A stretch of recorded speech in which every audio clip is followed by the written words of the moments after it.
Hello. Hello. Happy Thursday, everyone. Happy I hope Thursday. you're all doing very well this past week. I know it's been a week since we've seen ya. How you ladies all doing? Hanging in there. Doing Excellent. good. Excellent. So we're going to do little things a little bit differently Beautiful. this week. We got some special guests. Elusive boys. What is it on Oh the my show? God. Whatnot. They do So exist. let's jump right in, and then we'll get up on the topic of the week. So we'll start with Nick. Say hi, Nick. Hello. Hi. And we also have Matt. Greetings and salutations, ladies and Greetings. Nicholas. And then we have the man of the hour, the topic that we have this Thanks. week. Let's give a big welcome to Byron.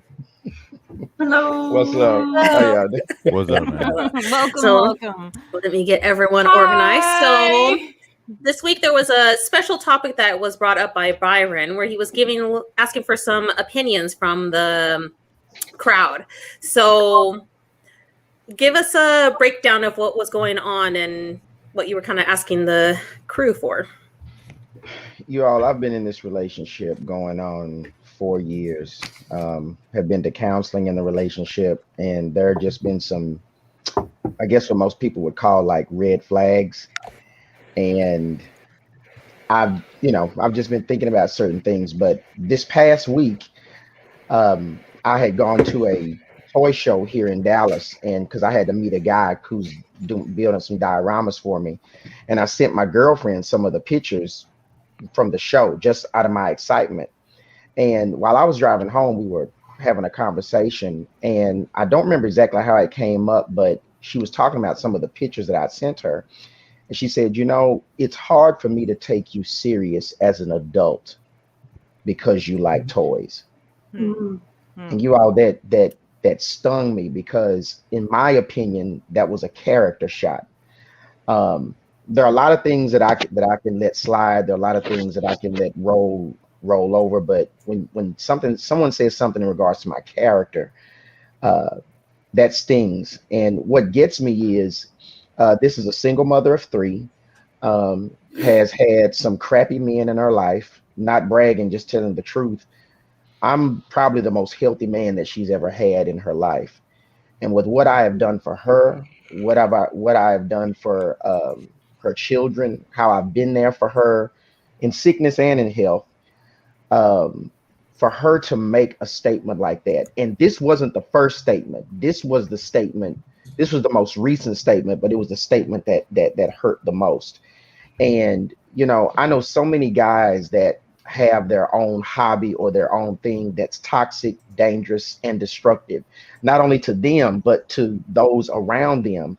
But I've been doing, I've been doing this before I knew you. And I pay my bills every month. I go to work. I do what I'm supposed to do. And this is just a hobby that has just brought me so much joy and put me in contact with so many people. But to hear her judge me on something so minor in regards to the grand scheme of things, that just bothered me. So I said, let me ask the collecting community about it. And so when I posted that, I don't know what I was expecting, but I had no idea that I was going to get the support, the affirmations that I got. And that's what got us here. And it was a lot. It was a Yeah, lot. yeah. So Yeah. much support. A lot of It blew up. Yeah. Oh my goodness. I So- put it on. Yeah. So my question is, like, I guess, like, because my response to your whole post was like, so why are you in this situation with somebody who is not supportive of the things that you're into? Or does it really matter in the grand scheme of your relationship? Because I know with some people it doesn't really matter as much, and they can kind of like push it aside, and it's not as big of a deal that their spouse or significant other or family members are not into what they do, And it doesn't have to necessarily be about toys. It can be about any hobby, any habit. Some people love sports, some people don't. Like, there's a whole grand scheme conversation here that's not just toys, but like has she never supported it when you brought it into the relationship in the beginning? Was she uncomfortable with it from the start? And just to piggyback off that question really quick while you answer that, did you make it known at the beginning of the relationship? Yeah. Or did it come along later? Sorry, I just thought that was an important add-on to your question. No, I think it's an excellent question. We knew each other about 2 years before we actually got together, and because we were friends, well, we worked out in a workout group together, and then we were friends on Facebook. So because we were friends on Facebook, and she saw some of the things that I posted, she knew that was what I was into. And there have been times where, like when we first got together, for the first Christmas, she got me the life-size BB-8 Astrotech droid that follows you around. I was blown away by that. And then whenever we went out to eat or we went on a date, if we stopped by a Walmart or a Target, while we're getting other things, I'd go down the toy aisle, and I thought everything was fine. But what I would notice is, as time went on, she would make little statements about how it looked. And I don't know if she said how it looked to her or how she thought it looked to society. But one time she told me, she said, I think you're kind of obsessed. And here's my definition of obsession. When you have a hobby, that's a hobby. But when your hobby has you, that's an obsession. My connection is not. Sounds fair. Go ahead. Yeah, Go no, ahead. I mean, I think sometimes I know in certain situations for me, like everybody knows I'm a fucking hothead. And I'll go off the rails at the drop of a dime. But I think you have to really examine like was that what did you maybe like overreact to the situation? Because it sounds like you got a good thing, and it sounds like it's like every relationship, there's work, you got to have communication, and like anything worth a shit, you have to work at. And do you think maybe you took that like a little like more to heart than maybe you should have?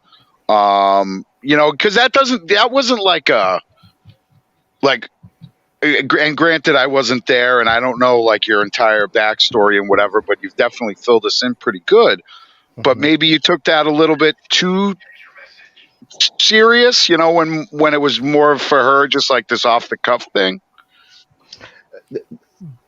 Because I know her, and because I've been with her for quite some time, when she said that, I could feel the weight in it. Like the judgment? Yeah, the judgment.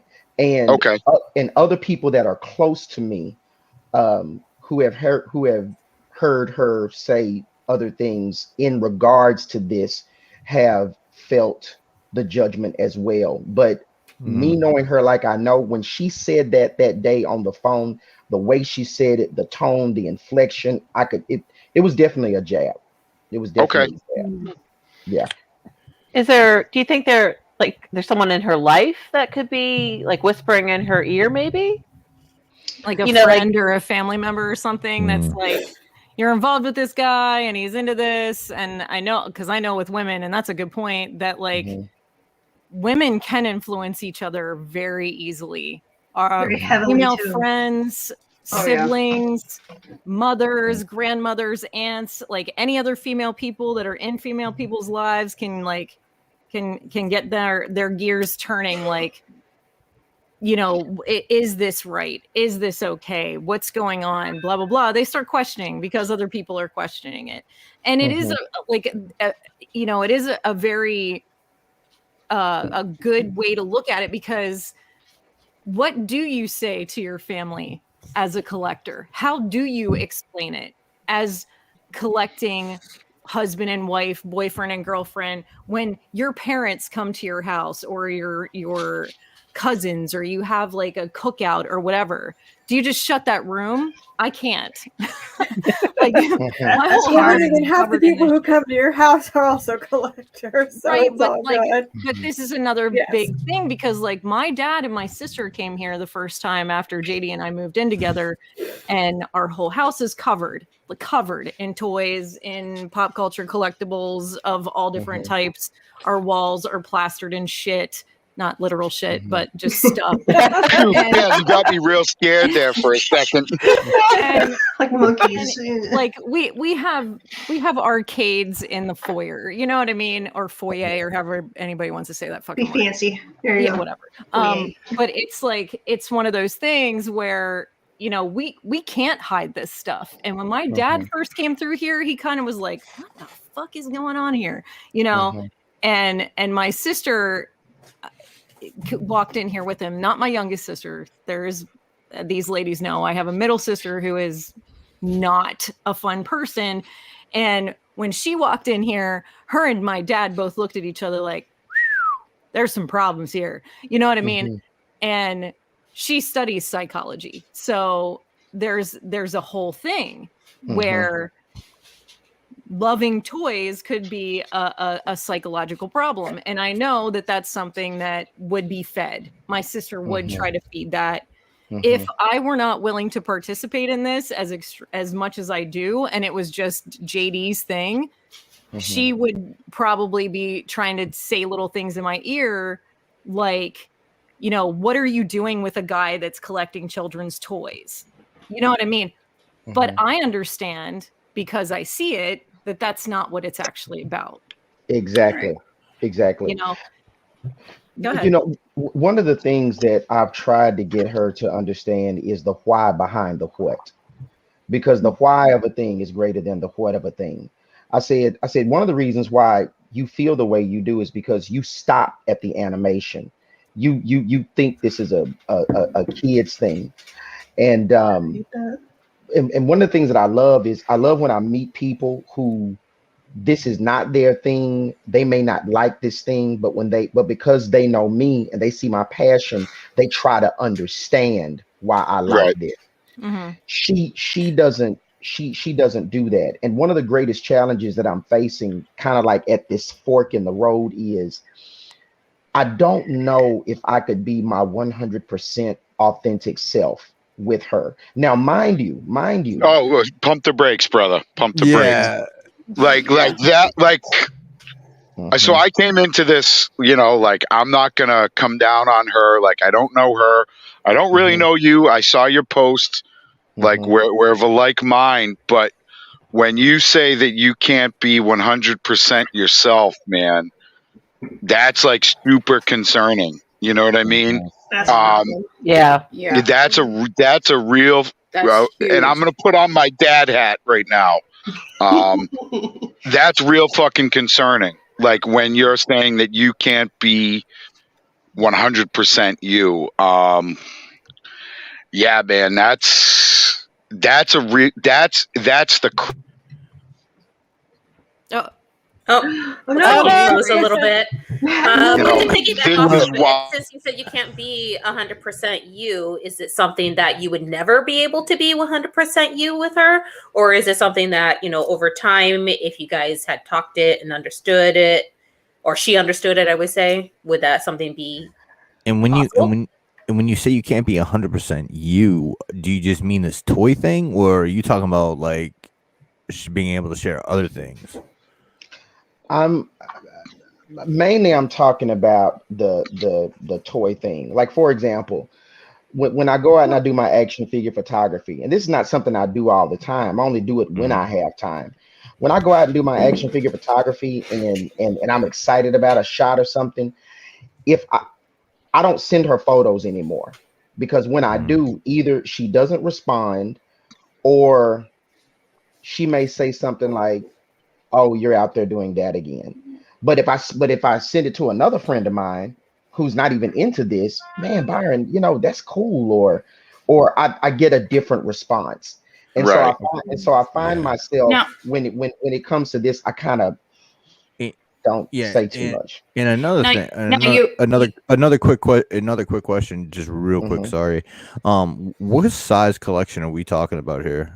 Are we talking about something that needs a full room, or are we just talking about something that's like in one IKEA bookcase, a couple details? What are we talking about here? I have a small storage unit. It's like I don't know the footage, but Right. but the what's in my storage unit are the reason why I had to get a storage unit is because I have like some stuff in large boxes. Like I've got Mhm. Snake Mountain, I've got Castle Grayskull, I've got a few big things, and then I have some bins with some figures. When I like on the Mythic Legions page, when I see the size of these guys' collections, I'm like, oh my gosh, I wish I had that, but I don't. Right. So Never go to I Anna's have- house, man. so I have a nice I have a nice size collection, but I wouldn't call it like massive. Yeah. But But- I would say this: she hasn't seen all of my collection. Now, Ooh. That's a Byron. problem. now Byron. I have a statement on that. Go ahead. Go I ahead. have a statement on that. Your collecting leads to friendships, and if you have friendships within the collecting community, and she doesn't agree with your collecting, then she can never be in a relationship with your friends. So you're going to end up with two completely separate lives. And as somebody who's been married for 26 years, you can have some things outside of each other, but you really have to be able to discuss and to meld on those things, because especially if they are super important to you. Yeah. I think, So like I think she my wouldn't be able to join you in your enjoyment of a convention or anything. And here's another thing that gets me. Well, I just want to let you know this coming weekend, of course, it's Valentine's Day weekend, but this coming weekend we are going to sit down and really have a heart-to-heart, eye-to-eye talk about this, because to me this is the foundation for also some other things. But the reason why this is such a crucial issue for me is because this is part of who I am. It's Yeah. not all of me, but it is a significant part of me. And Right. the people that I have met, like tonight, and the other people that I know through this, it's so much bigger than the action figures. So much Absolutely. bigger than the action figures. Absolutely. I totally get that. My husband is the exact same way. He actually has 3 mental disorders. So he has Tourette's, ADD, and OCD, and he's used his hobby to not only relieve stress, but to help like reduce his tics and his stressors. Like I've noticed it too. And we've had like, because I'm not into Transformers as much. He's a huge Transformers collector. And I've gotten to the point where I understand why he does it. I understand. And I don't have to be a huge collector like he is to know that it's important to him. It's part of his character. If he didn't have this, he wouldn't be him.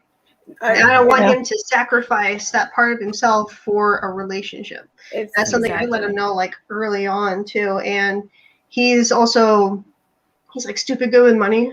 So I've also realized that there's not only like this is a good hobby for him, but there's like equity in here too. And he's saved my ass so many times. When I was going through college, he helped me pay for like my $600 textbooks. And I'm just like, this is from toys? What? So I'm like, I can't argue this anymore. But yeah, no, I totally get that. Like when it comes to like the integral part of your being, someone telling you that you need to sacrifice that in order to make this work. That's They minimize it. Or minimize it, because then Minimized, yes. it's not Yeah. okay. It's not okay, because then you're not getting that genuine you. You're not getting that other person. You're not getting all of them. And the whole point of the relationship is to get all of them. And real quick, let me just say this real quick.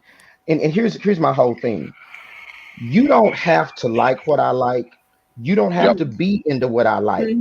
I don't need you to like this world, because this world existed before there was you. But because of where you stand in my life, and because you know that I love this, I would hope that you would at least respect it enough because you respect me enough because you see the joy that it brings me. Yeah. That's all. Yeah, that, That's Now my important. question is, because you're into collecting, which I'm in collecting with my husband. We're both go to conventions. His collection is 10, 20 size mine. But it's, what is she into? Like, Yeah, good question. is she into anything that you've ever questioned? And or does she go out and spend money on purses or shoes that just sit on a shelf or in a closet, or jewelry that just sits in a box that, you know, you could look at going, I spend my money on this, you spend your money on this? There's not much. I mean, it's basically not. the same thing. Yeah. You know what? In all honesty, and I'm stepping out on a limb when I say this, I sometimes wonder if there is a vein of jealousy in her in regards to me, based on the freedom and the joy that I have in what I do versus a lot of the challenges that she has from the responsibilities that are in her life that have nothing to do with I can me. reflect on this. I can Mhm. reflect on this. This And I sounds a mean- lot like what you said, Chan, before the whole adults forget how to play type thing, and the fact that she's had to grown up that she doesn't know how to play anymore, and therefore doesn't have that child instinct in the set. Not that it's children's, but you know what I'm saying, right? And I'm new to the collector community, to be perfectly honest. I lived a very minimalist life before I started collecting, before JD and I even started hanging out, you know, that whole thing.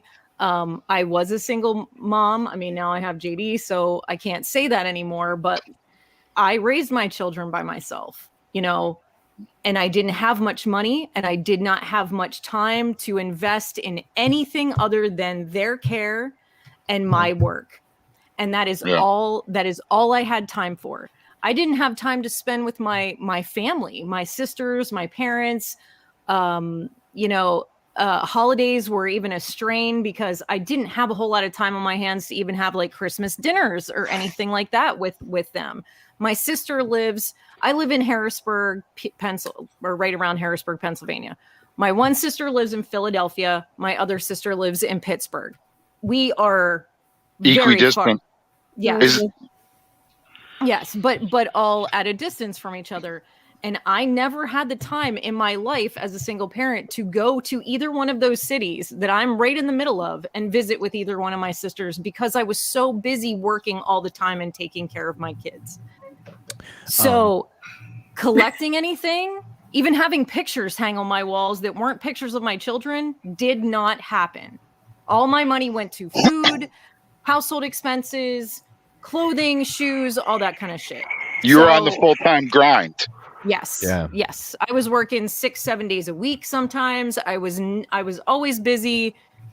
I would take up any side jobs I could take, doing catering stuff with a friend of mine, like anything I could do to make money, I would do, because I was the parent that was standing on top of a concrete block, pouring 5 gallons of fuel in my fuel tank every week, 5-gallon jugs at a time. I'm putting like 15 gallons in my fuel tank every Friday when I would get paid.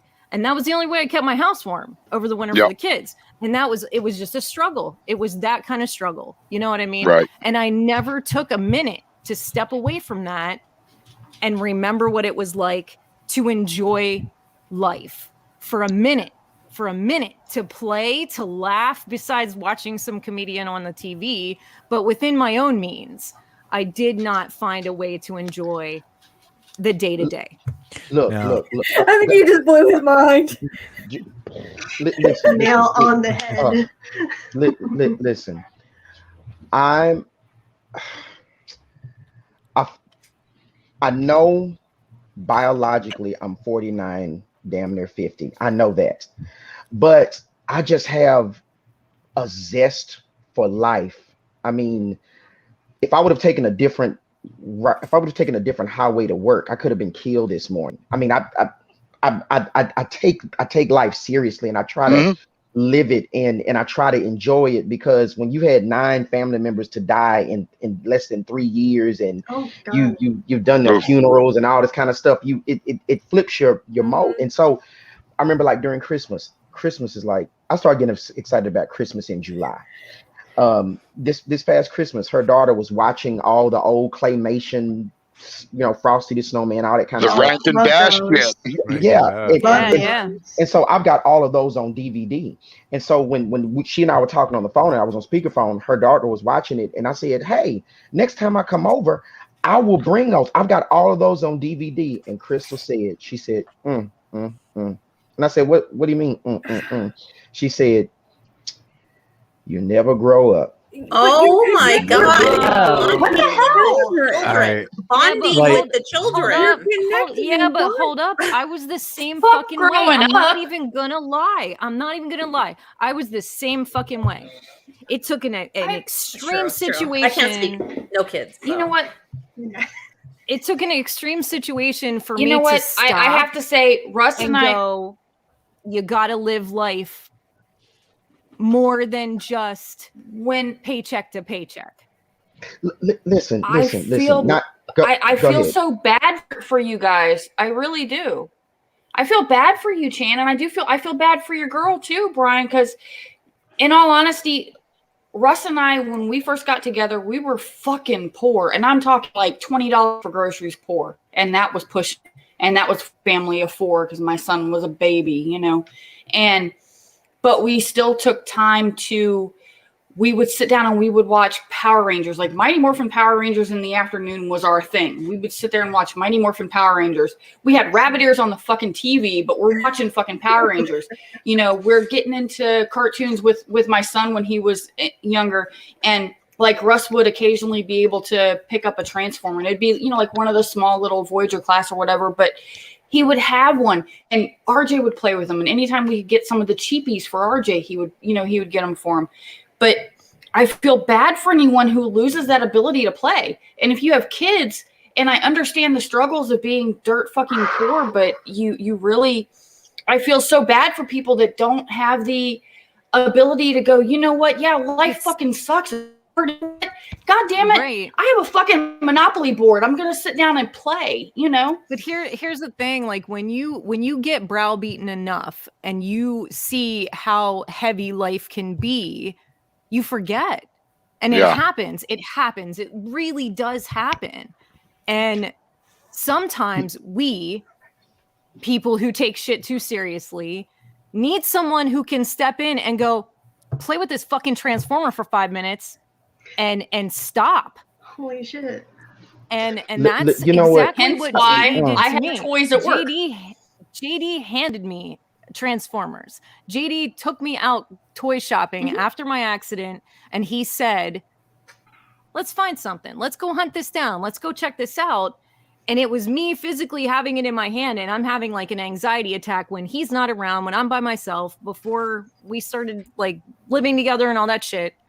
And I have my own Transformer in my hand, and I'm having an anxiety attack, and I'm like, fuck it. I'm putting on a cartoon and I'm holding this Transformer and I start flipping it around and figuring it out. And I focus on something other than my bullshit spinning through my head. You know what? Go ahead. Sorry, there was a question in the chat. Because I told the boys, that I was going to come on and what we were going to be discussing tonight. And some of them wanted to know, does your girl know that you're doing this tonight?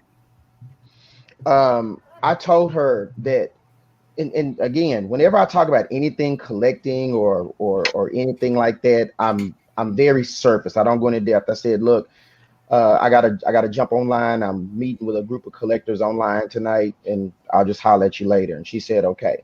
Okay. But like, so she doesn't know that we're basically having a show about her tonight. No. Or that a post existed about her. Well, no, she does know that. She does know that. Okay, so conversation. She knows the conversation has happened. Yeah, she and what I told her was, I said, what you said to me stung me so much that I just wanted to ask other collectors about that. And I said I was really amazed at a lot of what I got back. And she said, and her response was, "Oh, so we can ask questions about each other online now?" I said, "No, it's not like that." I said, "I asked a group of collectors about the statement that you had made, just to see maybe if I'm wrong or I'm not Yeah, saying right. things clearly." Yeah. And she said nothing else about it. But getting back to what is it Chandra? Is it Just call me Chan, like Jackie Chan. Chan? Yeah. Chan. Let me say this. Crystal is constantly on the grind. She's an engineer. She makes good money, but she doesn't make enough because of her kids, and then because their dads don't do the child support thing. And Crystal is always in this when she comes home, She's angry. she likes to sit in the bed, and the only shows she watches are those murder 48 hours, She's angry. Murder porn, Like true baby. crime Yeah, shit. telling you. I'm telling you, She she's probably angry. would love Yeah, My Favorite she's Murder podcast. She'll probably love that. I mean, but you know, and she kind of like has almost sometimes a conspiracy theory type mentality. But let me tell you this: at home, she has a ninth grader who's a gamer, and he's in his room all the time. Then she has a fourth grade daughter who has the most energetic, loving, Dora the Explorer type mentality, and all Crystal does is holler at her. And I remember Dude. one day, I know this girl right here. I know this girl. I know this woman. She is angry. This is an angry fucking person. You need to give her some shit to play with. Throw her a gem doll. Give her some Barbies. Do something. Okay, Get but her up out of her funk, man. Okay, but watch this. I'm always trying to. Let's go here. For example, I love to feed the ducks at the lake. On her daughter and I have the same birthday, July the 4th. We went to go feed the ducks one year because her daughter wanted to on that day. So when I had some more bread to give to the ducks, I said, "Hey, we can go feed the ducks again." "We're not going to feed no ducks." I said, "Why not?" I said, "Jazz loves to feed the ducks. No kid needs to be feeding ducks. That's childish stuff." And I'm like, Well, yeah, dude. There's some serious trauma there. Yeah. There is some serious trauma, dude. I mean, I'm going to be honest. There are There's red flags insecurity on if there. ever we're hearing that statement. And to be honest, if you plan on having a future with her, any more kids with her, this woman, she is going to need she needs therapy, because I'm just seeing red flags of abuse coming in, and I know this because I've been in this situation before, where it's just someone who is so angry they're finally going to snap, and it's whoever right there is going to get it. Right. What I was saying before was that there's some insecurity there, and I don't mean insecurity as in insecure in herself.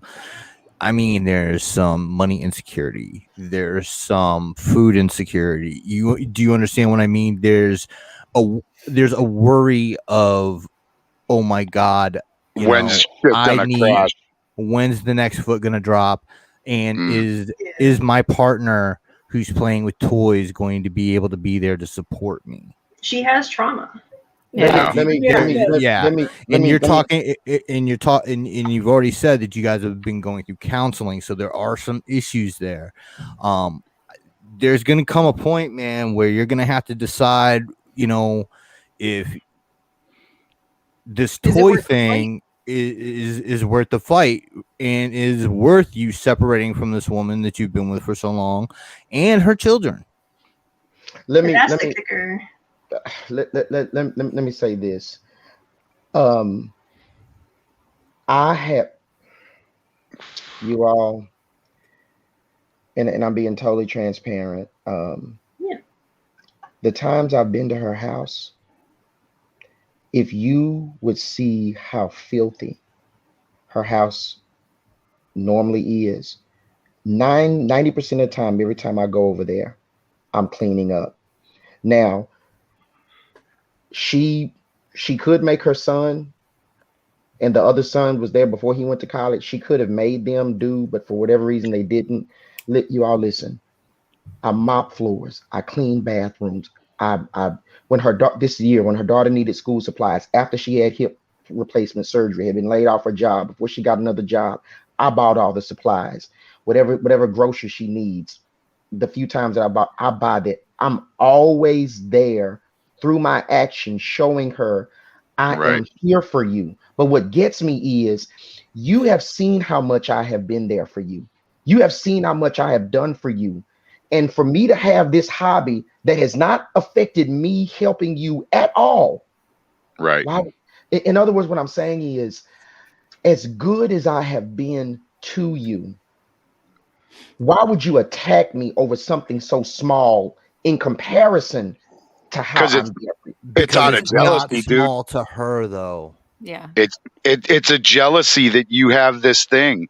And she probably feels like, hey, look, I've been on the grind for fucking, for kids in college, let's say 17 years, grinding away, and I think she's probably has some, relationship issues. Like, when's the other shoe going to drop with this dude? She's got a lot of baggage, man. Like me personally with my collecting, like Sal isn't into the shit at all. You know what I mean? She's like, oh, it's cool. Like if I talk, but at the end of the day, I know she's not, like, it's not her bag. She's into it because I'm kind of into it. She'd go to a convention with me to meet like my friends and whatever, but like she doesn't care. But out the gate, every time, after my divorce, every time I went on a date, I'm like, hey, look, I'm a real fucking nerd. Like, I'm a real nerd. And they're like, what, like with your motorcycle club? I'm like, no, with like my toys and my comic books and they're like, you're not in a biker gang? Like, but whatever, Oh, the beard. So, the beard and the vest. Yeah, it's the best. My cut. Like, so I was always completely honest. And like, if you're not into it, I don't need your validation, because this is what I like, but also you're not going to take that from me. But there's a deeper level there where she's, and I can understand that she's been kind of traumatized with just being on that grind, like Chan said. I think if I was in your position, I'd be like, look, let's sit down. We'll get a cup of coffee. We'll get some, whatever your thing is, and you just lay it all out. I collect because it fulfills X, Y, Z. It hurts me when you say X, Y, Z. I want this to go forward, but I can't go forward with this relationship if I feel like I'm being constantly judged and belittled for something that I get so much joy out of that isn't hurting me. I mean, dude, like straight up, you could be coming home loaded up every night. You could be coming home with fucking titty glitter all over your face.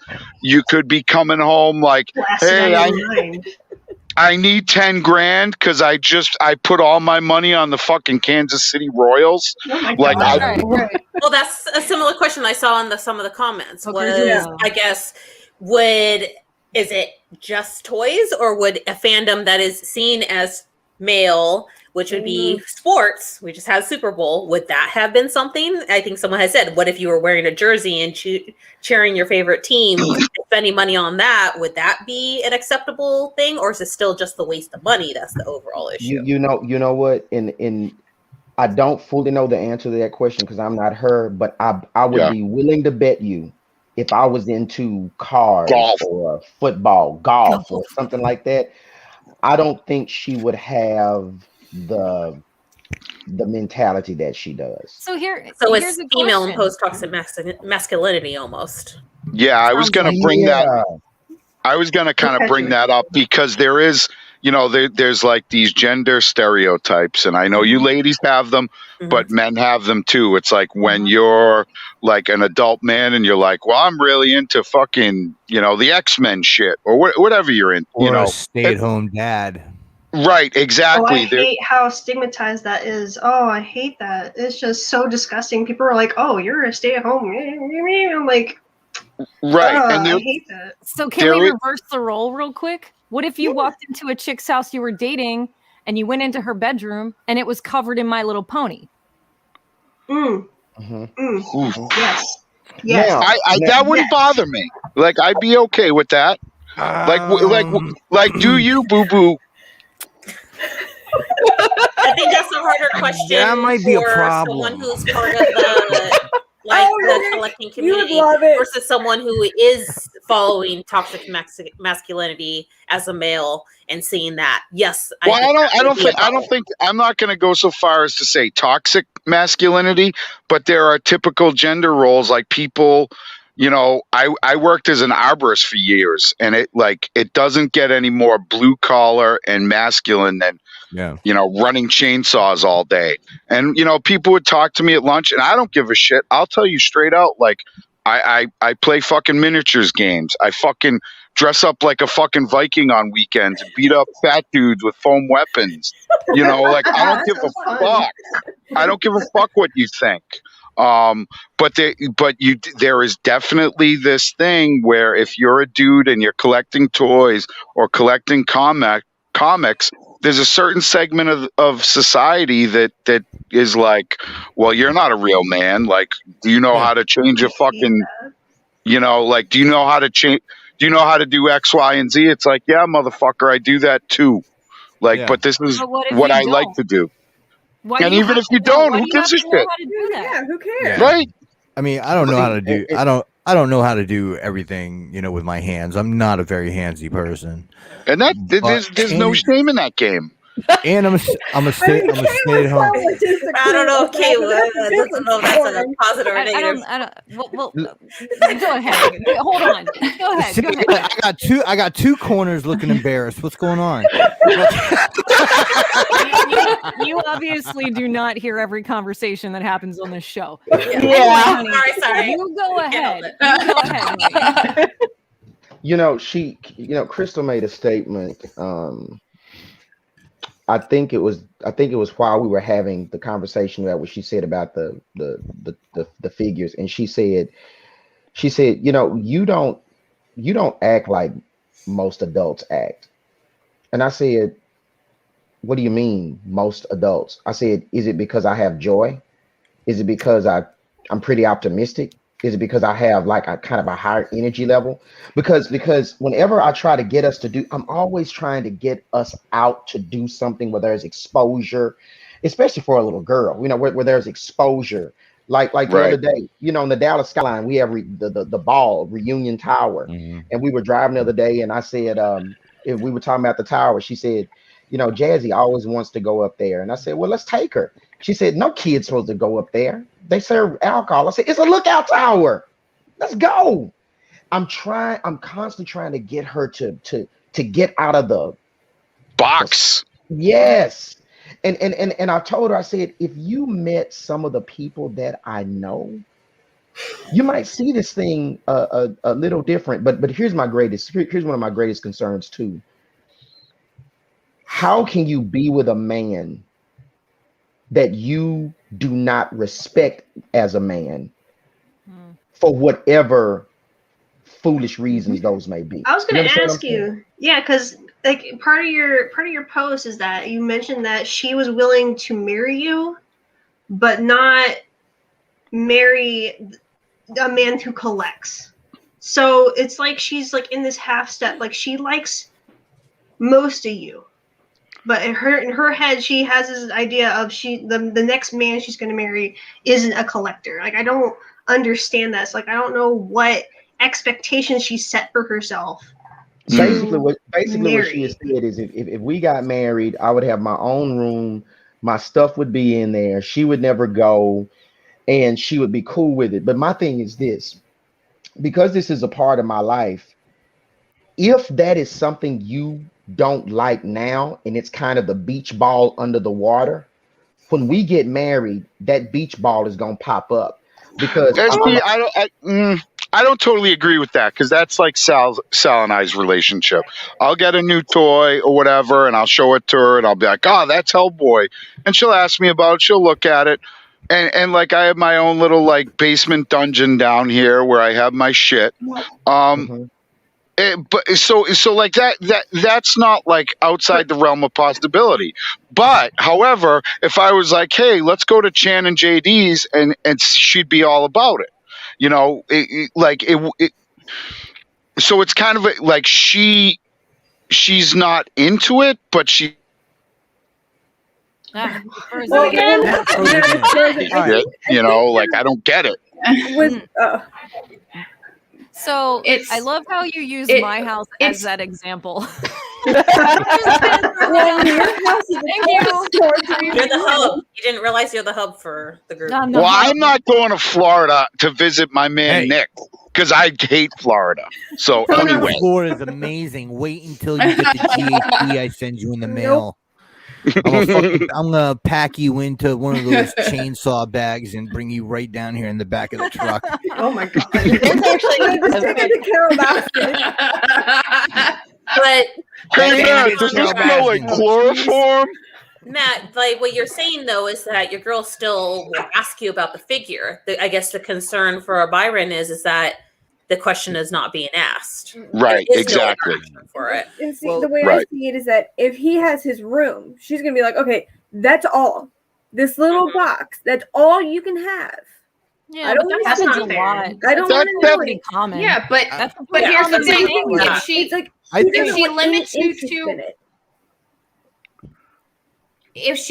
you to a room, okay, who's to say she's not going to limit your friends and limit your interactions as far as conventions and even, you know, online meetings and things like that?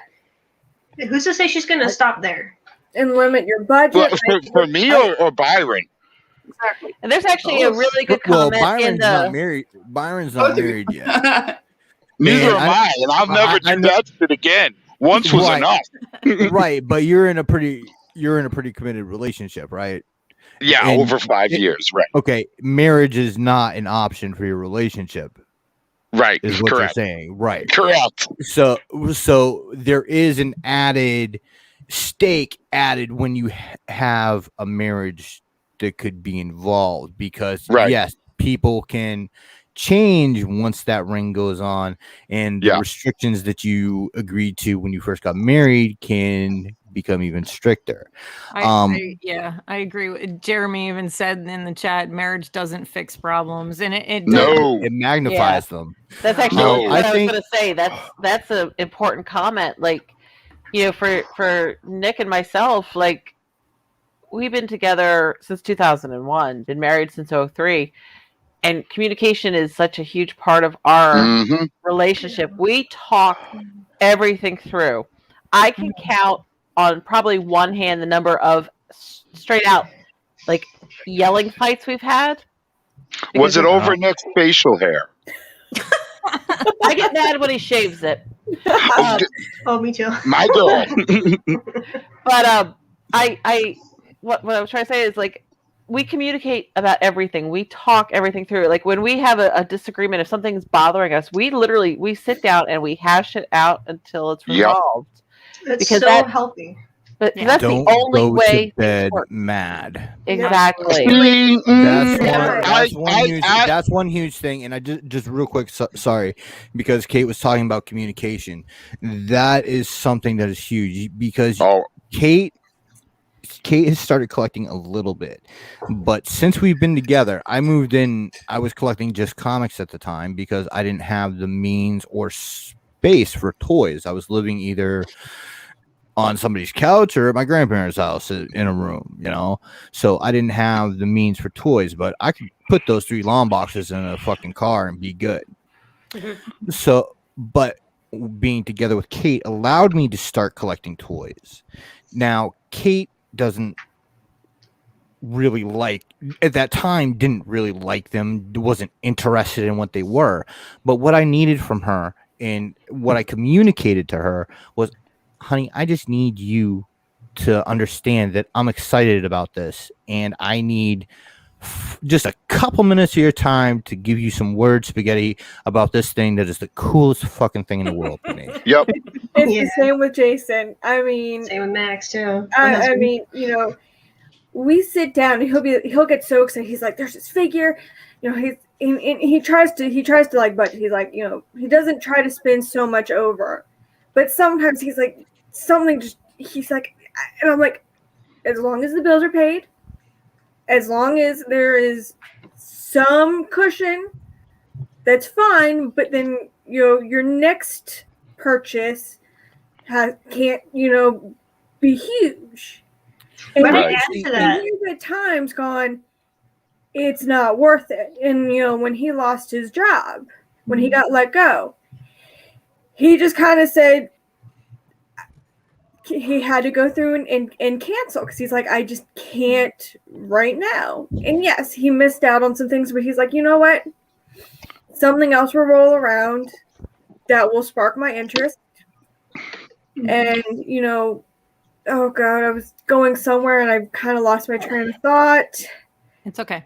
But it's one of those, it's like, it was the same, like, I think Nick was trying to say, you know, there's things Kate is not always interested in. Mm-hmm. And there's some Transformers where he'll talk about it and I'm just like, oh, okay. oh my goodness, Sounds like me. Yeah, but can it just not be like 5 minutes before I'm falling asleep? Yeah, I can't promise that shit. And not when I first walk in the building. Not when I first walk in the house. Let me get my shoes off first. But like, I it makes me so happy seeing his excitement. Like Exactly. when I was gonna say that, like, and he's Say got that- that excitement. Can you enjoy Say it? that again. Say what you just said. I enjoy his excitement.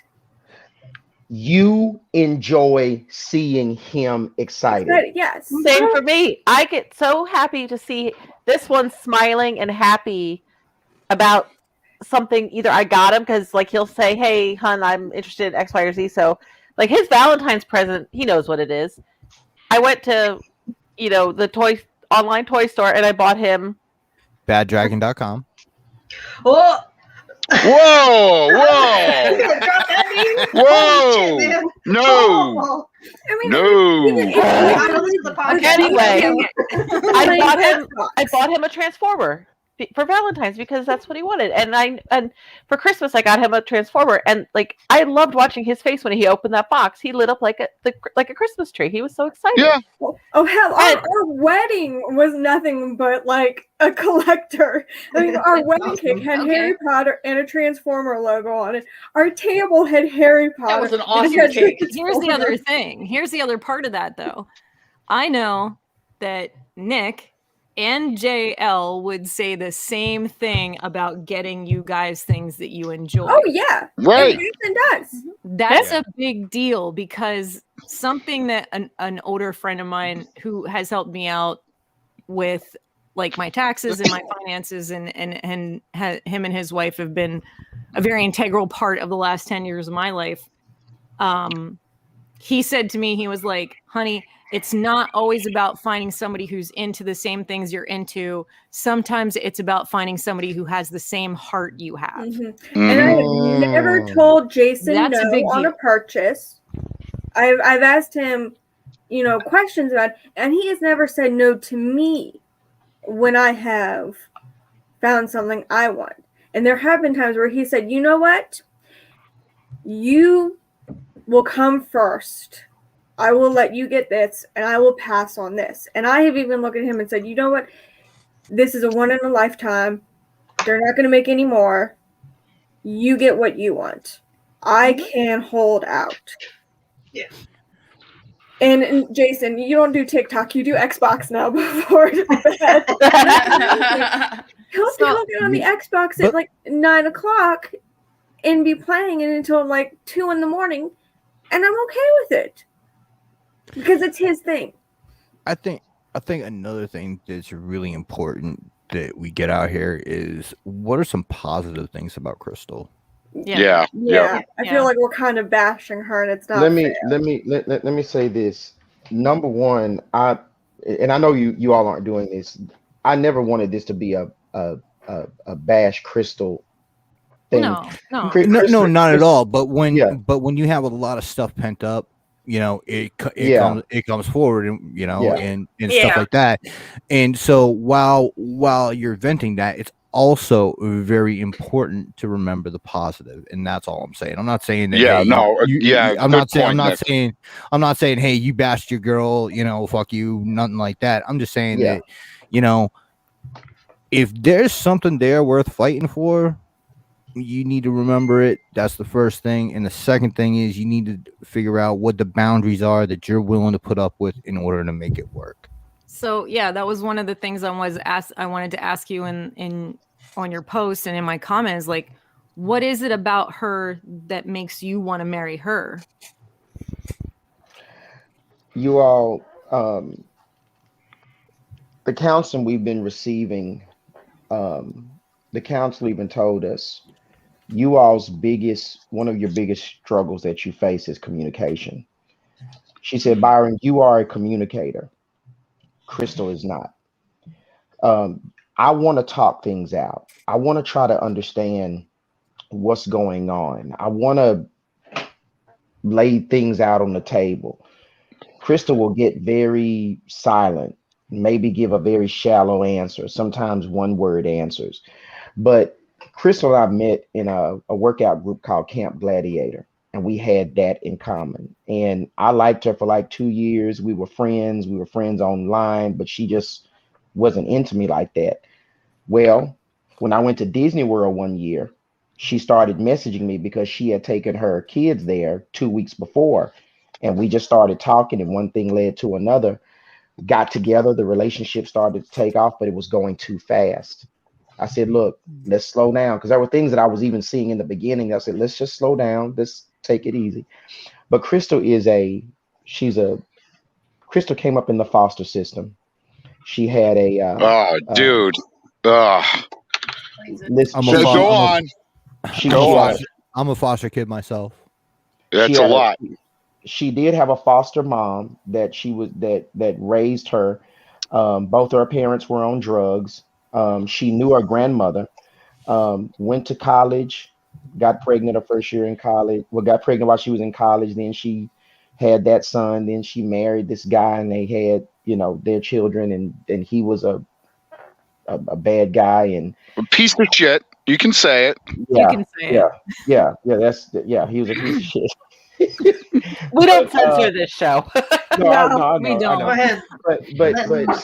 But my thing is, I believe up under a lot of the frustration and the hurt, she's a good person. But like Chan said, I think somewhere along the way she lost her light. She lost the magic. And when she sees that in me, instead of seeing this as someone who could probably help me and bring this out of me, I think she kind of attacks it sometimes. I think she's jealous of it. I do too, but I think that, like, Yeah. okay, so let's tag point some things here. So she's a strong person. That's Mhm. a good thing. Yes. That's a really positive thing. Mm-hmm. She can face adversity really well. Mm-hmm. So that's another thing, because a lot of people buckle under that, even if they are strong. So that's definitely a good thing about her. That's why I always call her She-Hulk. Yeah. There you go. I mean, like, these are things that I want to hear about her. She-Hulk. She's strong. She is determined because she got herself through college, even if she did have a kid. Is that correct? That's what I'm getting. That's amazing. That's beautiful. And see, I was drawn to all that. And then when I would call her She-Hulk, she was like, "Why do you call me a comic book character?" And when I would tell her why, I would think that I don't know. She would be into it. Yeah. I mean, not even into it. I think she would know comics are important to this guy. If he's calling me one of his favorite comic book characters and he's telling me why he's calling me one of, I would think she would think that's a good thing, but it's almost like an insult to her. And I think know, you might have to find an entryway. Yeah. Okay. If you really want it. Here's the thing. Kate saw, and correct me if I'm wrong, Kate saw me buying these little fucking 22-page comics as a waste. There's nothing there. Why the hell would you clutter up everything with that? Right? Initially, yeah. I mean, Yes. it took me a little bit to understand it. That's okay. So that's where Crystal's at now. It took me years. Kate finally started watching Firefly. Okay. Mhm. So there's an end. Oh, hun, you like that show? Wow, yeah. You know, they started a loot crate for that. Did you know that? Look at here. Here's this character from this show. You're into 48 hours. Whatever. Honey, I just found this documentary on YouTube that's better than anything you've seen on your murder porn. You have to, and I'm not saying that you don't. I'm not saying whatever that you haven't. I'm not. But you have to support her interests as much as you want your interests to be supported. We watched The Walking Dead together. Now we watched The Walking Dead together religiously. The Walking Dead, Fear the Walking Dead. We watched that together. And then when I try to introduce other things to her, like if you like The Walking Dead, maybe you will like blah blah blah blah blah. I don't want to watch that. I say okay. And it's always I've always got my feelers out. And what I hate is I wish there were other women, because her life is very isolated. I wish there were other women that she knew that she could have a conversation with, like I'm having a conversation with you. Like if she met somebody like Chan, I mean, I'm like, the way she was, I was like, look, she can come on the show. Yeah.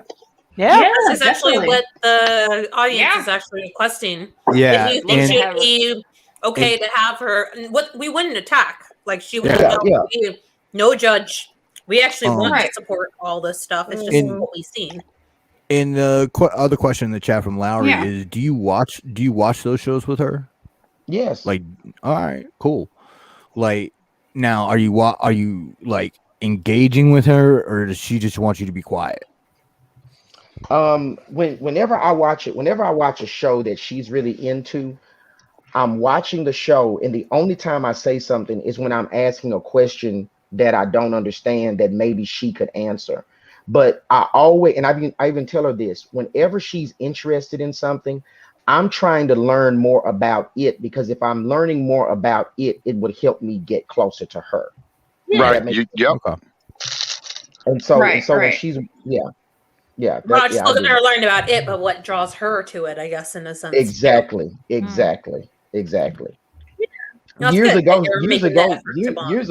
Years ago, before she met me, she said that she was into scrapbooking, and so I was, I said to her one time, I said, do you ever think, do you ever think you'll get back into that? And I don't have time. I was like, okay, I'm just. She's angry, honey. I can tell, like, no. I can tell you just some strategies. If she enjoyed scrapbooking at one time, she may not be into that now, but there is going to be something, and you've got to find it. You got to pay attention, and you got to find it. And then you know what you do for Valentine's Day? You give her a half-hour coupon that says, honey, you have a half hour to go do your scrapbooking. Well, I watch the kids and you do this. Get her back in touch with something she enjoyed. Or something like Grimm's is into pins. That's something that's pretty cool. Pens? Pens? Pens. I was kind of disappointed because I'm way into pens. Like cross building. No. I remember reading something in the comments too. Was just what was it? Something that to encourage you, like letting her know that I assume you do it, but like alone time. One of the people said is jealousy, maybe of the time and attention that you're giving to said collection, and not necessarily her in particular. That there could be a jealousy of attention. Clearly you're a fan of it by yourself, not when you're hanging out with her. But let me say this. I give. If only you knew. I give so much of myself to Crystal. My time, my attention, my the love languages, I let her know verbally and through my actions that I love her, that I'm there for her. And I'm not trying to paint a doom and gloom picture, but I wish I could get back a quarter from her of what I give to her. And I never let my collection, I never, like when I'm around her, I never talk about something that I found or something. Like I just pre-ordered the new Thunder Take coming out from Super 7. I've wanted a Thunder Take ever since Jesus was in the 3rd grade. And I was so excited that that's going to be a reality, and I wanted to say something to her about it, but no. Now I understand what you're saying, that you don't feel you're getting in what you put out. She may not be able to give you that. Mm-hmm. And I mean, we're going round and round here, but I mean, especially with counseling being involved, there's some issues here besides collecting that need to be addressed. Yep. And I mean, but she has to put in the work. The thing is that, like, this collecting thing, it's the flashpoint, you know what I'm saying? But below that, there's so many different issues. Normally there are. If somebody steps into a situation because they're willing to judge you for things you enjoy that is not causing anyone any harm, it's not hookers and blow or whatever, then usually there are much deeper issues.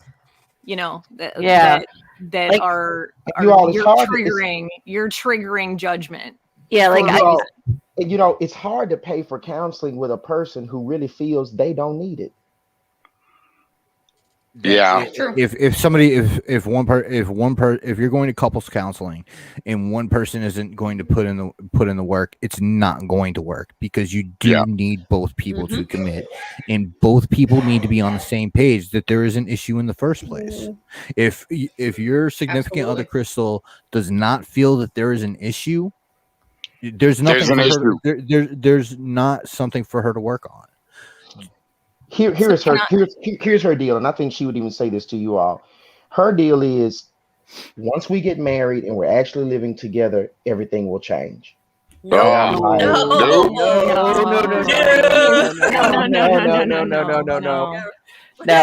You never married. I have a question though. Mm-hmm.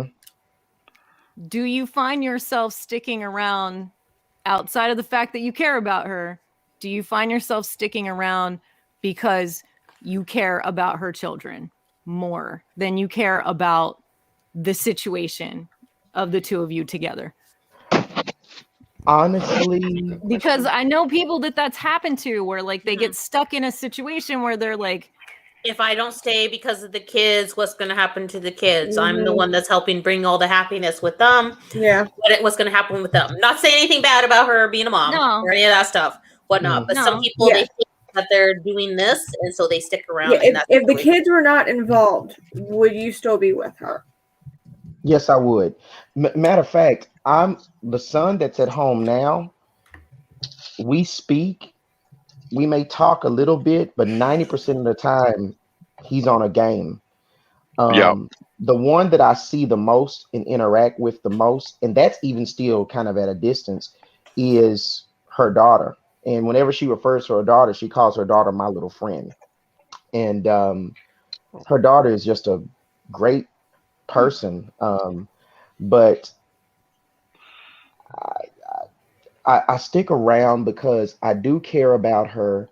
I think about what we could be, but at the same time, dating potential can be that's a big gamble, because potential is not a guarantee.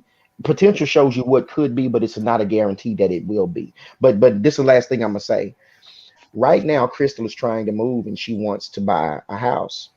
And she asked me, she said, do you feel comfortable enough in our relationship to where we could get a house together? And I'm like, with all the stuff that we have to talk about, we're gonna have to have that conversation, y'all. You're gonna have, and that's the thing. Like, from what you're describing is that you're willing to work on things. Well, it doesn't seem that that Crystal is. It's unfortunate. I mean, but like I had to do a ton of mental work when Nick and I got together. I was, I grew up with a very not so good family situation. Let's just put it that way. Nick, was unfortunately in the foster system. So two not, kind of damaged people found each other, but I was very focused, very driven. I was in school for my doctorate. And I didn't know how to have fun. I didn't know how to do frivolous. I was so focused on that goal that like school. It was school. And there was nothing else in my life. I couldn't have fun. I didn't know how to have fun. And he worked very hard to like break me out of that shell. And the hell just flew past my face. There's a moth. Sorry. A moth flew past my head. I'm sorry. Florida. Sorry. Florida. It's a moth. Moths are everywhere. They're not here now. If it was a palmetto bug, I would have. If it was a palmetto bug, I would have yeeted the laptop across the room and screamed. So anyway, I would have yeeted the laptop. no joke. Those things terrify me. But anyway, sorry. But like, he kind of tried to. He worked to break me out of that shell and got to get me out of that analytical grind I was in. Analytical grind. I love that. I love that. I let him because I realized it was worth doing. He made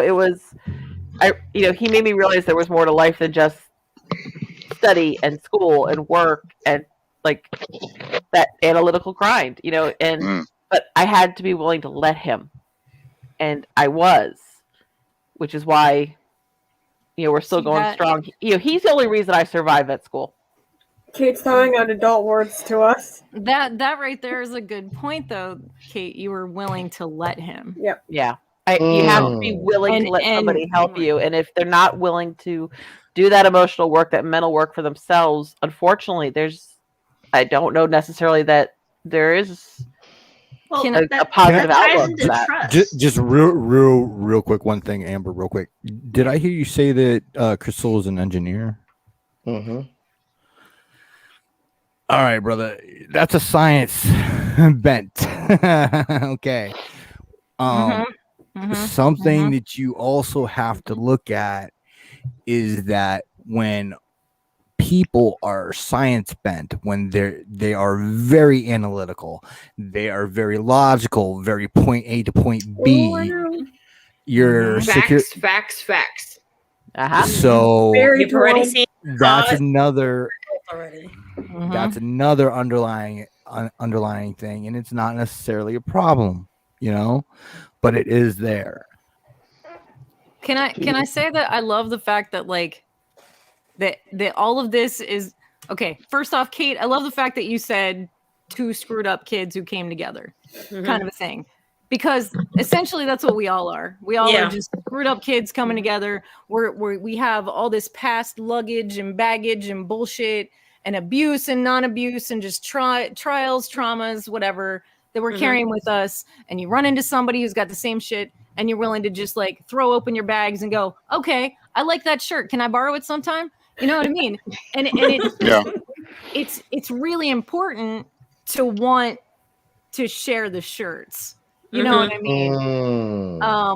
That's a big, huge deal. Whether collecting is involved or not, I feel like that's like a very surface issue. But like beyond the collecting, are you willing? Is everybody in the situation willing to quote unquote share the shirts? I guess. It's a really difficult thing to let go of the control after the abuse or after the trauma and open up and say, this is me vomiting all my problems. I'm now not in control. Help me. It's a very good point. It's really fucking hard, man. It's super fucking hard. It's very hard to trust someone. How do you trust again? That's the thing.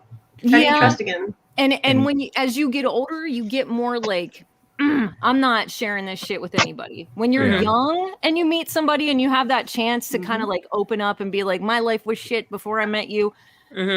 But you don't have all these years of all this fucking repression and baggage, and I need to stand up and look at myself in the mirror and just fucking trudge through life. Agreed. There's the Zip when it you're up. when you're younger, you are more willing to be more like help me, fix me. But when you get older, it's like, well, no one came to my rescue, so it's got to be me. I'm the one. Well, and it's also that aspect of I should be able to hold my own. I should be able to protect myself. God, I had that mentality for so long. That's so you know, it's hard. It's on me to fix me, and you know, it just it's hard to let people in. It's hard to just say, you know what? There are people out there who will not judge me, that will sincerely listen, or like you, or like, and they may not. That's a big one. And it may not be even that they just say anything. It's just the fact that they're there to listen. Can really help. I can hear Beansie over there going, I don't give a fuck if anybody likes me. I know. The thing is, like, I under, like, when I see in the end, you gotta like you. Like, when I see Matt, I mean, honestly, I see a lot of Jason, because Jason's the same way. He's like, oh, really? We have matching beards, and our voices are fairly similar. Jason's like, I don't give a fuck what people think about me. If you don't like me, you can go fuck yourself. You're the echo. My husband's the same way too. He's just like, I'm here for myself. I don't give a shit. Jason's listening right now, and he's going, she is absolutely right. And you know what? You know, to be honest, I'm the same. I'm the same way, and I think I can't explain it, but I feel for some reason that kind of bothers Crystal, because some people like to have this illusion of, you know, this idea of what a 40-year-old, 50-year-old, however old man is supposed to act. You know, when you're this age, this is appropriate. When you're this age, this is appropriate. When you're like you and I's age, it's like, oh, they should be into fucking lawn tractors and golf. You know what I mean? And when you're like, well, that ain't really my shit. You know, like it throws people off. The lawn tractor transformed into a transformer. Would you be into that one? That would be cool as shit. Sounds like you're into Constructicons. Yeah. Just gonna throw that out there. Now, you all tell me this though. When I'm out somewhere and I see a cool comic book T-shirt, I'll buy it for Crystal, and she'll wear it. When she needed a purse, I bought her this nice Black Panther purse. And here's what gets me. You say what you say about me, but you can't stop watching the movies. You say what you say about me, but you always. That's a good sign, though, because she wants to accept it, though. That is, she wants to accept it. She wants to be part of the world. It's just whether it's a knowledge base or she just doesn't understand. Once again, back to playing. Doesn't realize that it's her instinct to want to play, to be young again, to enjoy those things. But she just may not know it, and therefore she's enjoying it in the way that she knows is legitimate things she's allowed to like. Clothes on her back because she needs clothes. Purse because she needs to hold her things. She's enjoying those things in things that will be usable in her lifetime. Practical, yes. So, of course, I'm sure she probably would like, well, maybe not. That's going straight. I was going to say bed sheets, but that's going a little crazy. But, you know, like, you don't want those. You know, maybe not going ready for, like, the Star Wars toaster yet. But, you know I thought, Grimes, back it up. I thought you were talking about thread count. Like, the higher the thread count, the better I am.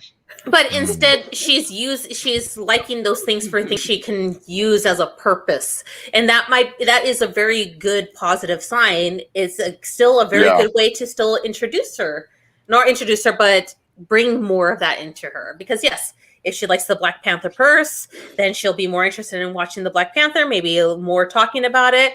Hopefully when the next movie comes out, being more into it, maybe go out to the movie, maybe on opening night, and being able to see that.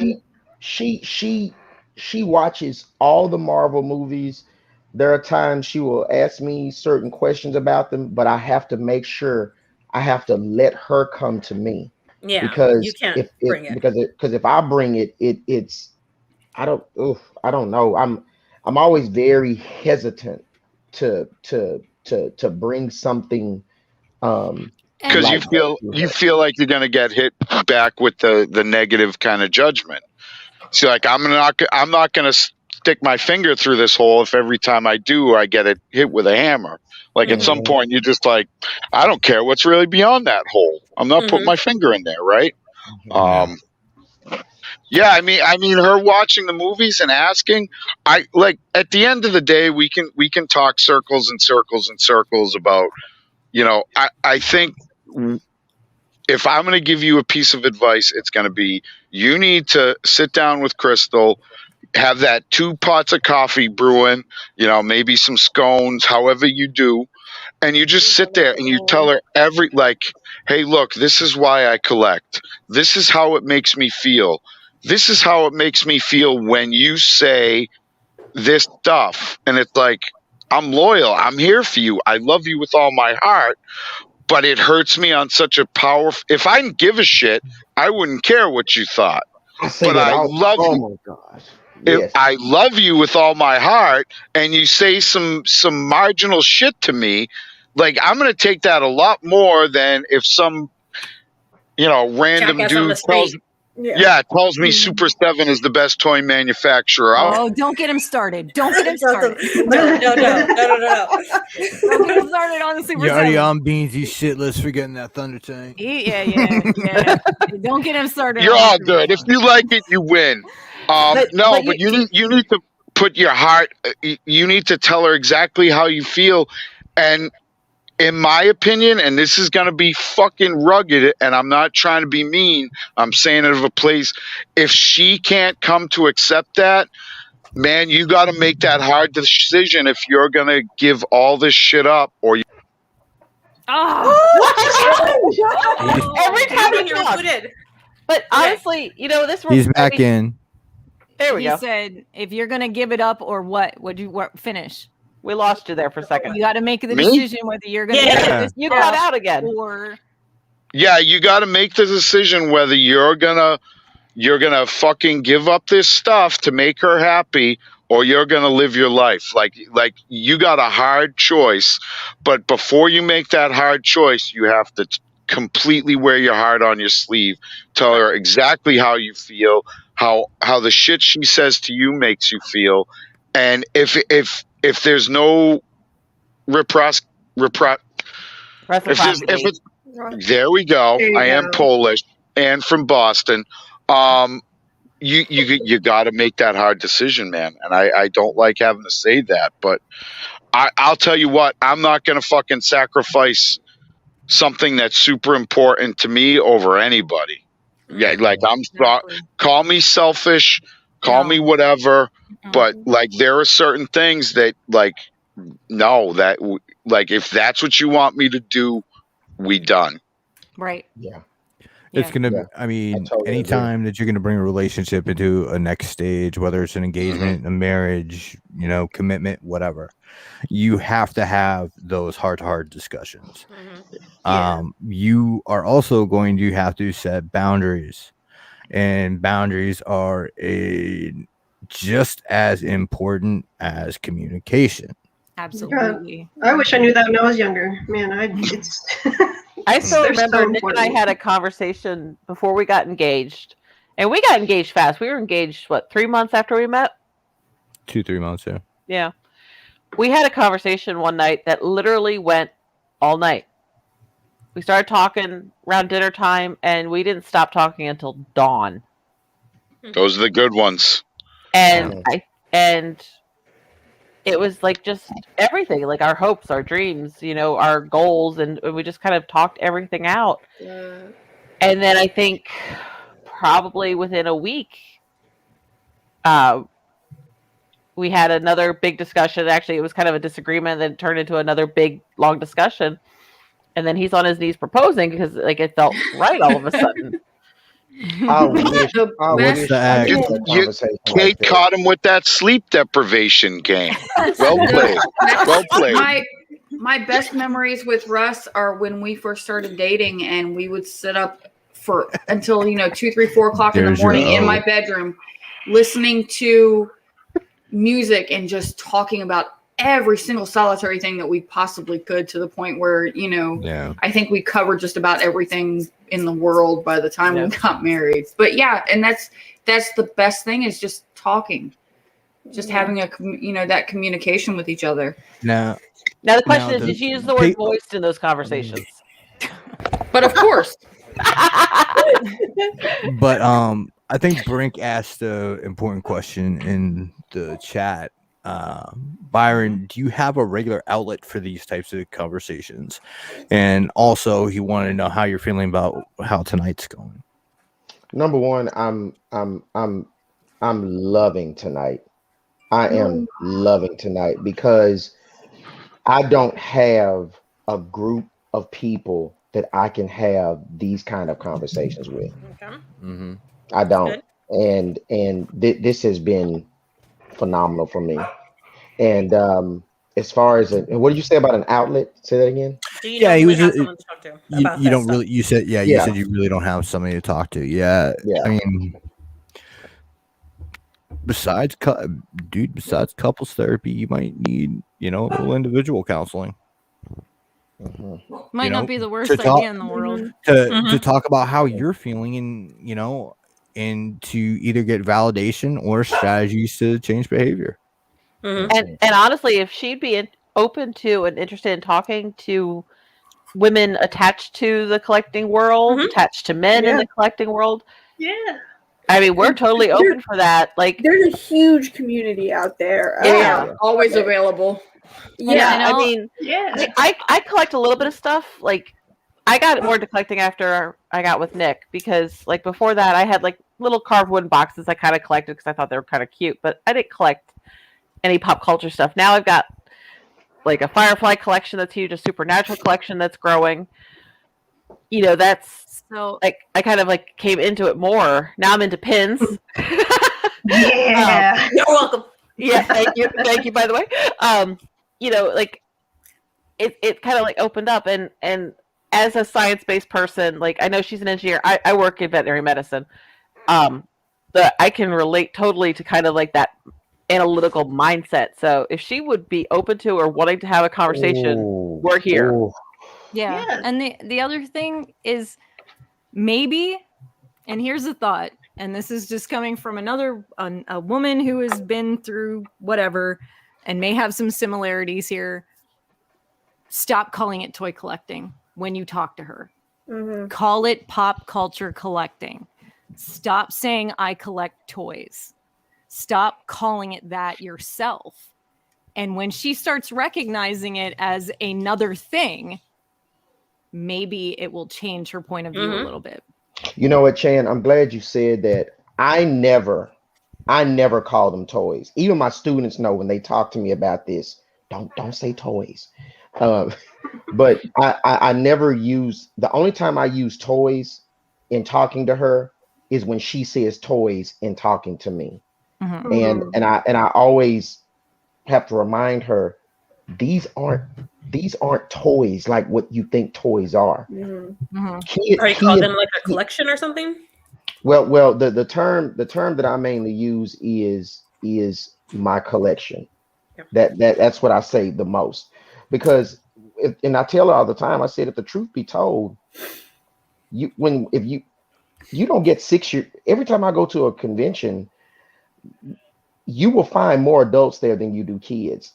And then if you go to Walmart or Target or Madness Comics or something like that, you can count on one hand the kids you see in there. If there are kids in there, normally they are there with the adults that are there for themselves. But I said, kids are looking at Beyblades and all this kind of stuff, but Marvel Legends, Weapon X, no. So yeah, I don't call them toys unless I'm repeating to her what she said to me. But I get what you're saying, though.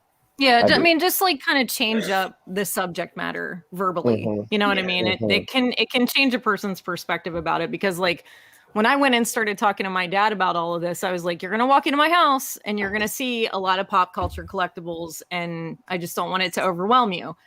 And when he came in here, he didn't lie to me. He was like, I see a lot of toys. And then the conversation shifted, and over the last 2 years, it's changed with him as well. And he's much more accepting of it, even though I know they're toys. And I'm going to call them that because they're my toys. And I'm going to sit on the floor and I'm going to play with my toys. Action figures. if my dad is involved, because he's not somebody who understands, I refer to the things that go on in this house as pop culture collecting. Mhm. Yeah. It just What has about a different feel? I was going to say, what about it as a community, not just the toy itself or pop culture collectible, but the community as a whole? I mean, clearly you participate in communities, you talk about it, you take photos to share said images with the community, to enjoy the beauty of it with the community, which the community enjoys back every turn, I would hope. Mhm. But that bond of friendship, is that something that she can understand, or have you brought that portion up to that extent, I guess? Because I think that might be something, is that bond with people, because if that's an issue, maybe. I have always said to Crystal, I wish you could meet. And there are even certain collectors that I know who are married, that are friends of mine, whose wives are not really into it, but they support their husbands in it. And I've always wanted her to meet people like this. So that's that. I would love for her to meet you all. And when she hears another engineer and another woman who's been through what she's been through, she'll see Byron's not crazy. Not just crazy, that she's not alone in it, No. too. She's not alone. I didn't understand the collecting community when Jason and I started, but then he slowly went, you realize that you're a collector. And I was like, what do you mean I'm a collector? He's like, you enjoy purchasing things, you seek out things to add to your collection. And I went, that was surreal for me too. Now I embraced it. And I mean, we go to, we travel. I mean, we've gone to Chicago for TFCon. That's what I was gonna say, especially for like Amber and Kate, not so much into this. I think TFCon was a mind expanding experience. That was awesome. We go to It really was in New Jersey, in Pennsylvania, and Maryland. I mean, we live in Virginia. But we are willing to travel to these things. That's our vacation. That's our we time. We drove 18 hours to Virginia to go to a con, because we live in Florida. And so, I mean, that's a heck of a drive. But the community is amazing. Yeah. Nick's gone to cons without me. It was only the last one we went to. All three of us went, the two of us and our son. Before that, it was always have fun, hon. Enjoy your boys' weekend. Have a good time. I didn't realize what a community it was. Like, he'd drop names and be like, I'm going to see this friend and that friend. I'm like, cool, have fun. But I kind of just pictured it as like a group of strangers with a similar interest. And then one night, Nick there got totally blitzed, drunk as a skunk, and I'm freaking out because he's not answering me. Okay. Yeah, you know where this is going. I know where this is going too. Phone rings. Okay, I'm panicked because I can't reach him. I'm home with our son. I'm freaking out. I call him. A total stranger answers his phone, or they called me. I honestly don't remember. I don't even remember who was on the other end of the phone. They're like, "He's safe. We've got him. He's totally fine. We're keeping an eye on him. He'll be okay. He's safe." And I was like, who is this person, number one? But I realized he had people that had his back. Always.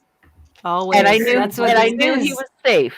Until I actually talked to him the next day, I was still a little worried. But I in my gut knew he was safe. And the way I see it is, I can go to conventions, it being TFCon, RetroCon, NJCC, any of those, and I know any of the guys in the ROC would have my back if need be. And then Jason knows that if anything happened, one of those guys would be right there.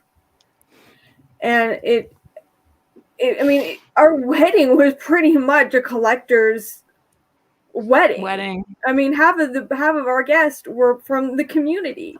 Mm-hmm. And it is mostly because once you are involved in, they just grab you. Yeah, it's like, even if you're not in it because you're not interested, you're in it.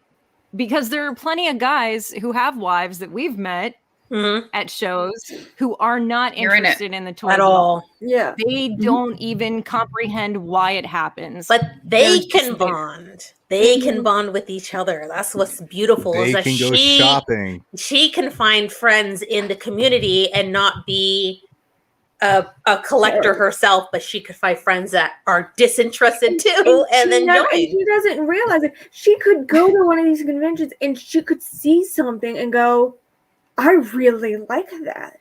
You are listening. And she may not have known that until she went to this convention. And she would have gone, there's more of these. I can get more. And next thing you know, some of these wives met up in Chicago and went on a tour of Chicago and hung out together. They Instead of going to the aquarium. They didn't go to the show. They went around and saw the sights and took pictures and went to museums and did all the things in the city with themselves. Right. Anna and I went to the aquarium when we went to Chicago. I looked at her and said, I really want to go to the aquarium. And she said, all right, let's go. And we went to Amber. We called it Uber, and off we went. Amber was Chicago. I was about to get to that, yeah. Because here, I'll lay it out for you, and this could be like the last major story of tonight. So yeah, Max and I got married almost 3 years ago, and for our honeymoon, we decided to go to TFCon in Chicago, and me, I'm like more antisocial, or like not as social. So I wasn't too sure about it, but I cared enough about my husband that I wanted him to, finally go to a Transformers convention, and also finally get into the, because we met Bethany and Jason first. And they went, hey, we have this group called the ROC. We think you'd really love it. And then we're doing this, like, blah, blah, blah. Like, Max and Jason just started talking like the best of friends. Like, they've known each other for their entire lives. So it was fantastic. So we fly out and go to Chicago. And let me tell you, that was like... It opened up a door. It did. It's never closed. It's never closed. And then the convention after that in Reston, where I met most of my podcast family, my, Chandra and Kat and Anna and Bethany and you already knew me, and more and more and more and more and more. It just keeps on expanding. Like, I have friends, people outside of school and work that I get to talk to and relate to, and I can just tell my greatest secrets and problems and trials and tribulations to, and knowing that people have my back. I didn't have that before. It's just amazing. And I got into this because my husband's into collecting, not because I am. This community changed so much for all of us. It is a judgment-free community. It is one of those communities. There's so much support. Besides Matt, probably, who would judge us, and but we can't hear you, Matt. We can't hear you. Which is all in joking. They're judgment, fudgment. No, I mean, everybody's into their thing, and I'm always on the corner. You know what I mean? Like, when I was a kid and me and my friends were, coming up, all we did was shit on each other. So it's everyone, I shit on things. That's what I'm kind of famous infamous for or whatever. But no, the community is unbelievable. I found the community in a really bad time in my life, just physically, and it was like, wow, like there are more people like me that aren't fucking assholes. Cool. And like the community, like to be totally honest with you, I could give up the toy game. I could not get anything. I would be okay with not having anything. But it's the people that I've met here, you know, like, and just the loyalty and the brotherhood. That shit's rare. And I think if she sees the flip of that, and you explain that to her too, like, hey, look, I get all this stuff out of this thing that you think is dumb, and when you say you think it's dumb, it fucking hurts me. And this is why, because you're not making fun of my toys, you're making fun of like part of me and the community, the people It you would, be in it would be relationships it would be with. like making fun of a religious person for their religion. Yeah. It's a part of you. It is a part of your being, your soul, your reason. You know, one of the reasons you wake up in the morning. You know, besides having to eat and go to work. You know, it's what you can look forward to coming home. Joy. Besides eat, sleep, you all sex. You do not know how much I have said to her, not recently, because recently I've just scaled back, but I've said so many times, there are so many amazing people that this hobby has connected me to. And if you just got a taste of it, maybe you would see. She's a good person, kind of jaded. But if she could get a taste of what I'm getting tonight, get her on the show. Yeah. Come on. There you go. If you show this to her, we're happy. We want her. We just want to get to know her and see what Welcome. Come on the show. Get in the chat. Please talk to us. We'll help you. We'll talk with you. And we're all spread out. Like Anna and I, we're in Virginia. Chan's in Pennsylvania. Kate is Florida. Grimm's is New Jersey. Am's is in Maryland. I mean, we're spread out, but we're so close. It doesn't feel like. And it was wild. Like when Nick was like, "Hun, please come to a con. Please come up to Reston. You'll love Reston. It's a great little town. Please come up. I really want you to meet this crew in person." I'm an introvert by nature. I am very introverted, and like I said before, I'm very analytical. I'm science based. And so I show up in Reston, and I'm like, I'm gonna be so awkward. This is gonna be so weird. And then you realize we're all awkward. We're all weird. Next thing I know, I'm hugging everybody. And next thing I know, I have a crew of girlfriends. I haven't had a crew of girlfriends since college. I haven't had female friends legitimately since high school. Like this many female friends. I should have like one. Crystal has none. Been hanging out either. That's gotta be lonely. She needs us. Yeah.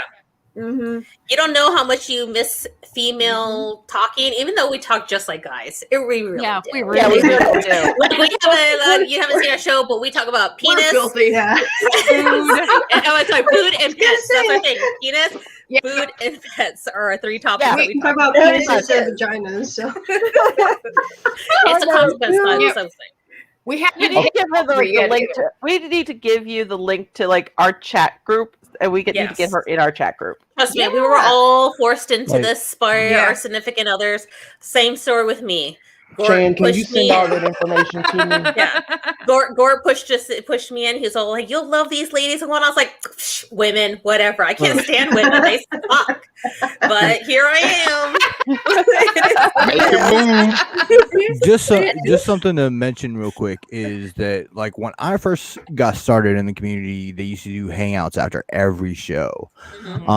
Right now, I haven't seen one for Monday or Tuesday because you guys are basically dead after that, right? Jen? No, that we've started up again. Oh, okay, over cool. The last couple of weeks. Yeah. Oh, all right, cool. I just didn't see them. It's okay. But that is a great way to get involved. because you have the safety of the internet. You know what I'm saying? Excuse me. You're just talking just like this. It's off air.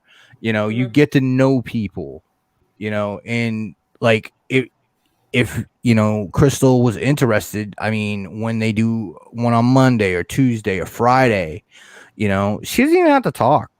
She can just have one ear on it and be watching Sit and fucking listen. 48 hours. Yeah. Heck, we could do And a figure it out. unbroadcasted, the bunch of us, and have her kind of hang out. And Whenever Hey, that don't works. be volunteering more of your time without asking me. What the hell you think you're doing? Who do you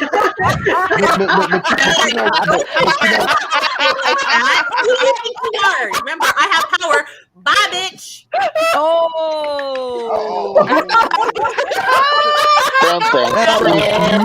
Come back. You're just kidding. Just kidding.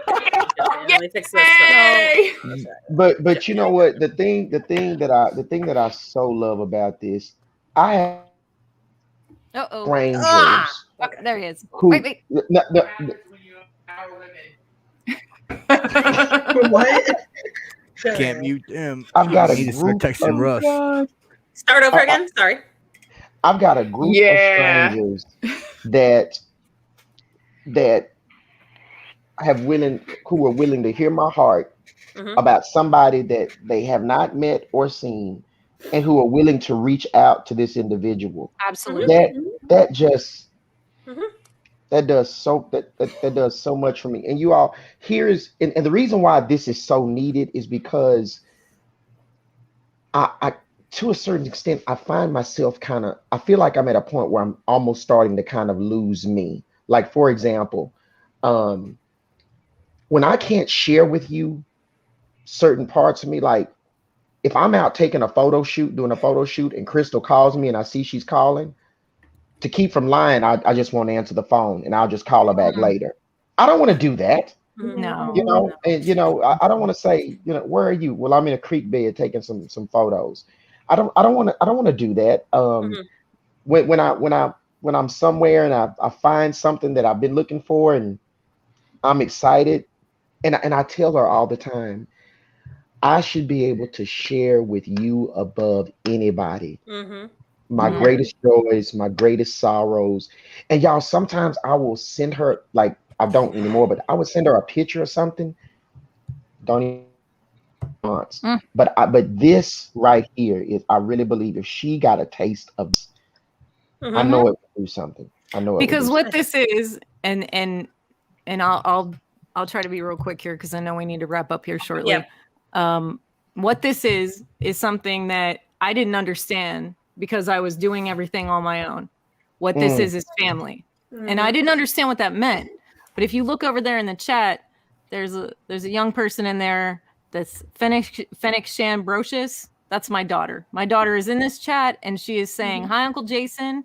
And she is talking to all these people because they are her family too. And that's not something she understands either. She did not understand what family meant either because we were alone. And this is all family. This is aunties and uncles and cousins and nieces and nephews and everything else. This is the biggest family I have ever known or been a part of, and the biggest thing my children have ever felt as well, as far as real family, loving family. These are No people, judgment. No, and it's really no judgment. They would give you the shirt off their back if you needed it. It's just like Matt said, I could walk away from whatever this is, but I could not walk away from these people. Yeah, exactly. I could not. Exactly.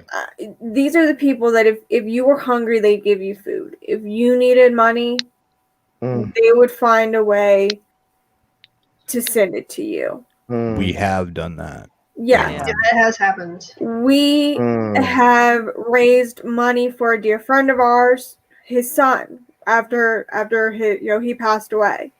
I mean, that is who we are. Not just raise money, but also help the family Yes. go through help the family with collection, collection. pack the collection, analyze the collection, what its true value is to help sell the collection. They didn't do the selling themselves, but still analyze all that stuff. All the work that they wouldn't know what to do, but the community helped with all that stuff. I mean, Just the work that was my put into husband that was so that they gone get for the like best 4 value. days doing this, and I looked at him and I said, "Go do it. Go help." I think this is one thing that's missing from like people being Yeah. introduced to collections and all this other stuff. Yes, The You're yes. community. missing, Yeah. you're missing this. You're missing the people connection, the like-minded connection, the people that are all damaged in some way, shape, or form because of life, who are all coming together for a common reason. And that's all this really is. You find a lot of acceptance here of all different types on all different levels for all different reasons. Wow. So I think a lot of the We guys love in the chat are everybody. like, hey Byron, welcome to the family. Yes. Jump on in. Yeah. Join the Get on realm if you board. haven't done it anyway, because you are going to be a celebrity there are now. shows on Monday, Tuesday, Wednesday, Thursday, Friday, and Saturday night hangouts. Yeah. And There's if a lot of not Saturday night hangouts, they're on Xbox or Yeah, we're always around. And I got There's the cool always- headphones to do it now. Mhm. Yes, you do, man. There you Oh, go. I love There that. you go. We are Jump in, become part of the family. I mean, you're already in it. Yes. Wow. I mean, you're if you on already this show, you're in it. You've been Mhm. assembled. Sorry, you're all already of us. you're We already get our doing claws in. We don't let go. Bless You're you, my already child. doing- You are now inducted into the realm family.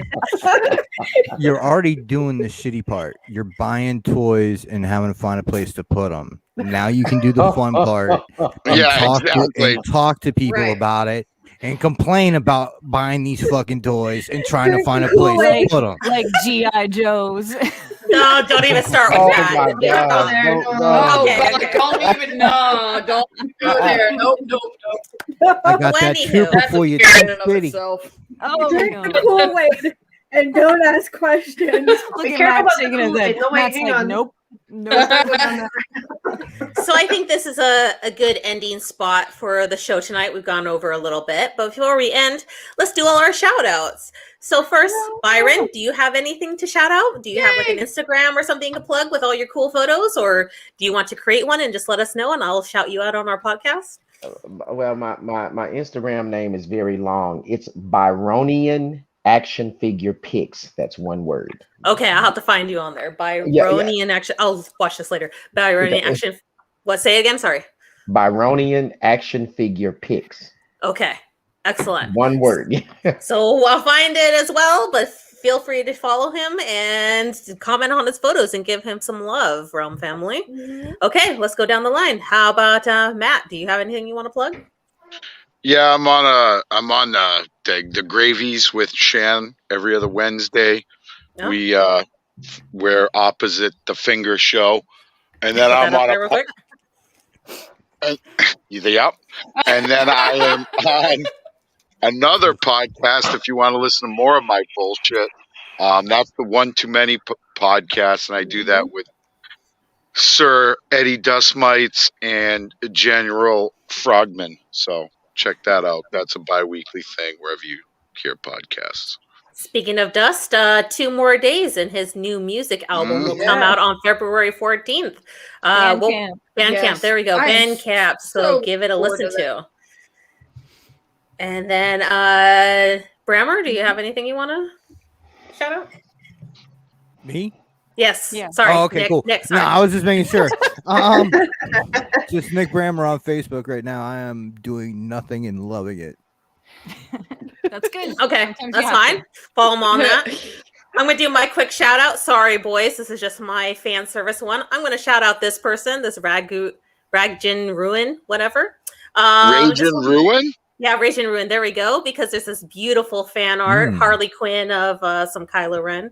Yes. Beautiful Kylo Ren over there as well. Yeah. And this one's for Kate over here. We got some beautiful art of Supernatural. That's why I'm shouting them out too. Oh, So- I love that. Beautiful art there. So I want to give them a cool shout out. I How gotta go about find we them. go with Yes, give them. Sorry, I do fan service every week, so we're gonna do this. So, Yams? Hello. Yeah, I'm an illustrator / graphic designer. I'm also doing soft goods, so like knit, crochet, and whatnot. So just hit me up. Follow me on all the socials. I have a Patreon. Let me know. I don't bite. I swear. There you go. Lady Love. The Nerds Have Spoken Well, podcast, just a which little. my husband is on, along with Eric and Wolf. They new contact up every Thursday. Jason said in the chat that he's going to do a Saturday night meetup this Saturday. Always looking for guests to come on. And if you don't find him there, he's probably on Xbox. Righto. And then, as always, you can find us on all the social medias. Instagram's probably the best place, and Facebook a second. You can also take us on the go with all your favorite podcasting listening. If you want the audio files, hit up Anna. She'll give them to you. Outside of that, I hope you all have a wonderful Thursday. I just uploaded the latest ones too, by the way. Latest ones? Excellent. And I'm sure the new ones coming up next week. But outside of that, have a wonderful Thursday and see you next week. Bye. Bye.